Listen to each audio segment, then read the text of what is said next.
کہ اللہ پہ بھروسہ کرنا ہے، اللہ پہ توکل کرنا ہے، اور یہ یقین رکھنا ہے کہ اللہ تعالیٰ کا مقرر کردہ رزق مجھے ضرور مل کر رہے گا، کیونکہ اس کے بغیر ہم دنیا سے نہیں جا سکتے، اور پورے یقین سے اللہ سے مانگنا چاہیے اگر حالات تنگ ہوں، اور رزق کی تلاش میں میانہ روی اور حلال کو ملحوظ رکھنا چاہیے۔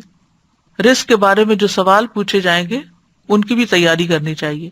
وَعَنْ مَالِهِ مِنْ أَيْنَ اكْتَسَبَهُ وَفِيمَا أَنْفَقَهُ، قیامت کے دن انسان کے قدم ہل نہیں سکیں گے جب تک 5 سوال نہ، ان میں سے ایک یہ ہے کہ مال کہاں سے کمایا اور کہاں خرچ کیا، پھر حلال ذرائع اختیار کرنے ہیں، حرام سے بچنا ہے، اور جو اللہ دے اس پر راضی ہونا ہے، اللہ کی تقسیم پر راضی رہنا ہے۔ بندے سے اللہ بھی راضی ہو جاتا ہے، یعنی اگر ہم اللہ سے راضی ہوں گے، رضی اللہ عنہم ورضوا عنہ، پھر اللہ کے رزق پر قناعت کرنی چاہیے، رزق پا کر اسراف سے بچنا چاہیے۔ کلوا واشربوا ولا تسرفوا انہ لا يحب المسرفین، اور جتنا زیادہ رزق ملے اتنا ہی اللہ کے راستے میں زیادہ خرچ کر کے اپنی آخرت بنانی چاہیے، کیونکہ دنیا میں جو کچھ کمایا وہ تو پیچھے رہ جائے گا۔ اللہ سبحانہ وتعالی ہم سب کو رزق حلال عطا فرمائے اور کبھی کسی کا محتاج نہ کرے۔